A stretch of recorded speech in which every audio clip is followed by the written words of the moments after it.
नमस्कार प्रिय दर्शकों, एक बार फिर स्वागत है आपका हमारे नए वीडियो में। दर्शकों, आज फिर हम नया वीडियो नई जानकारी लेकर हाजिर हुए हैं। प्रिय दर्शकों, आज की जो कहानी है वो बड़ी मोटिवेशनल है, बड़ी ज्ञानवर्धक है।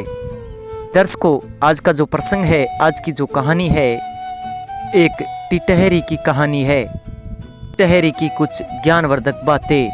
प्रिय दर्शकों, वीडियो एंड तक जरूर देखें। दर्शकों, इस कहानी के माध्यम से टिटहरी कौन सी बातें बताती है, वो सारी बातें हम आपको इस वीडियो के माध्यम से बताएंगे।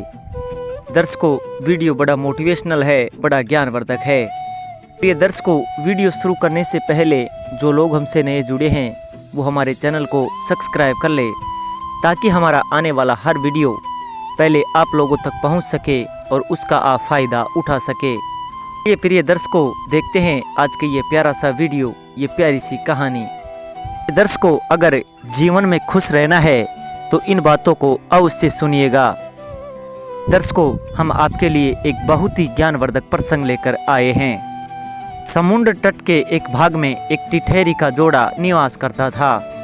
दर्शकों, एक समय ऐसा आया जब टिटहरे के प्रसव का समय निकट आया तो टिटहरी ने अपनी पति टिटहरे से कहा कि हे स्वामी, आप किसी और सुरक्षित जगह की खोज करिए।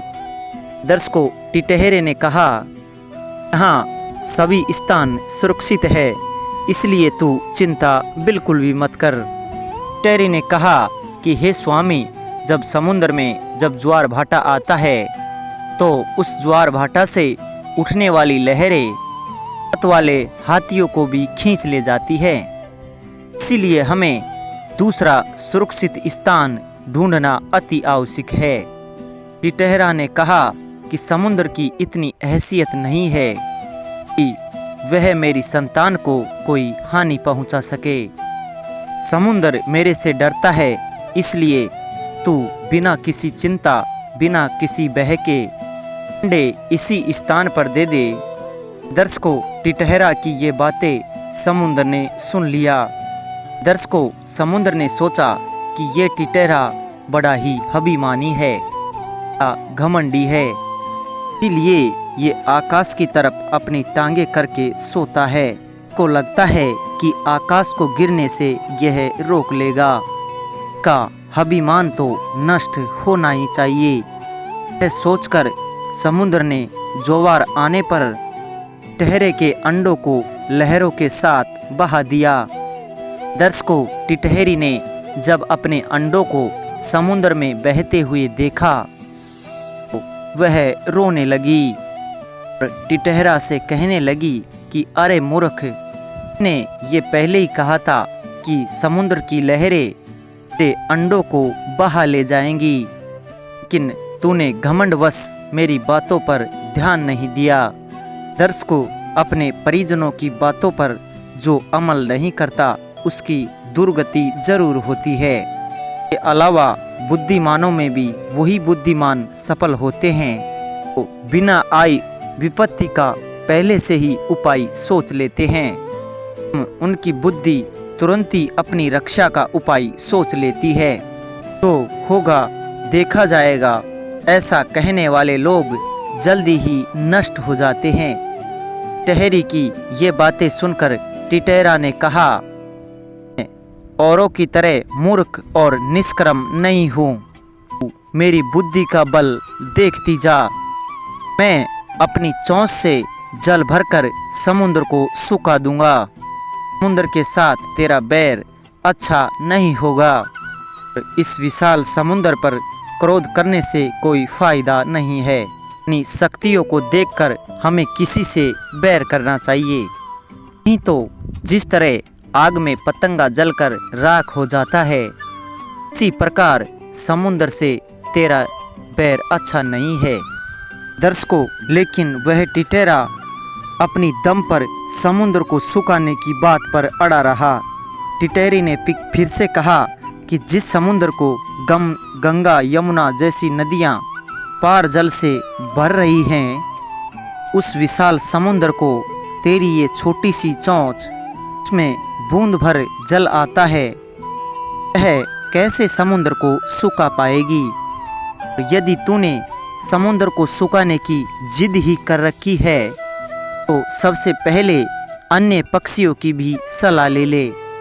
बार छोटे छोटे जीव भी एक साथ मिलकर बहुत बड़े प्राणी को भी हरा देते हैं।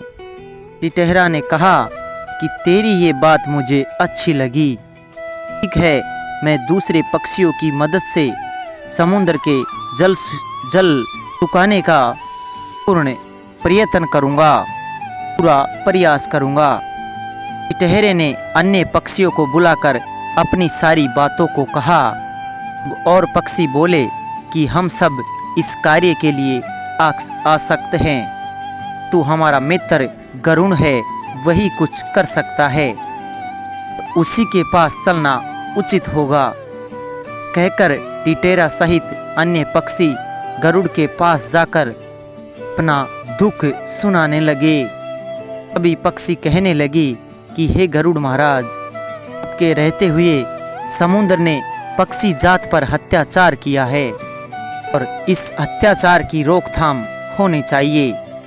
जाकर गरुड़ ने कहा कि समुद्र बहुत ही विशाल है और मैं कुछ नहीं कर सकता, लेकिन मैं भगवान श्री हरि विष्णु का वाहन हूँ। हमारी मदद भगवान श्री हरि विष्णु अवश्य करेंगे। इसीलिए हम सभी को भगवान श्री हरि विष्णु के पास चलना चाहिए। वो कृपालु हैं, दया निदान, परमपिता परमात्मा हैं और संपूर्ण सृष्टि के पालन करता हैं। वही हम सभी पक्षियों की विपत्तियों को दूर करेंगे। सभी पक्षी भगवान श्री हरि विष्णु के पास पहुंचकर समस्त बातों को बताया। भगवान श्री हरि विष्णु समुद्र के पास गए और समुद्र को डांटते हुए बोले, हे दुष्ट समुद्र, तूने टिटहरी के अंडों का अपहरण किया है। मेरा आदेश है टिटहरी के अंडों को जल्द ही वापस कर दे। भगवान श्री हरि विष्णु का आदेश पाते ही समुद्र ने अपना जल को सिमेट लिया। इससे टिटहरी को अपने अंडे मिल गए। दर्शकों, टिटहरा ने अपनी पत्नी की बातों पर ध्यान नहीं दिया और वो अभिमानवश समुद्र से शत्रुता कर बैठा। पर गलती टिटहरा की थी। समुद्र के द्वारा किए गए कार्य से टिटहरी तो एक माँ थी, इसके कारण उसके अंडों को अर्थात टिटहरी को दुख मिला। इसीलिए टिटहरा ने और समुद्र ने भगवान श्री हरि विष्णु से क्षमा याचना की। भगवान तो बड़े दयालु हैं, उन्होंने दोनों को, समुद्र और टिटहरा को क्षमा कर दिया। दर्शकों, अभिमानी का सिर हमेशा नीचा हो जाता है। दर्शकों, नारायण के पैर पकड़ लीजिए, भगवान नारायण सभी दुखों से मुक्त कर देंगे। 84 लाख योनियों से भी मुक्ति मिल जाएगी और मोक्ष के द्वार खुल जाएंगे। भगवान श्री हरि विष्णु का साथ हो तो मनुष्य को फिर क्या डरना। दर्शकों, ये कहानी यहाँ समाप्त होती है। हम उम्मीद करते हैं ये कहानी आपको बेहद पसंद आई होगी और इससे आपको कुछ सीख भी मिली होगी। प्रिय दर्शकों, अगर हमारा वीडियो आपको अच्छा लगा है तो लाइक, शेयर, कमेंट करके ज़रूर बताइए और साथ ही जो लोग हमसे नए जुड़े हैं वो हमारे चैनल को भी सब्सक्राइब कर ले, ताकि हमारा आने वाला हर वीडियो पहले आप लोगों तक पहुंच सके और उसका आप फ़ायदा उठा सके। ये दर्शकों, मिलते हैं जल्दी नए वीडियो में। जी नमस्कार।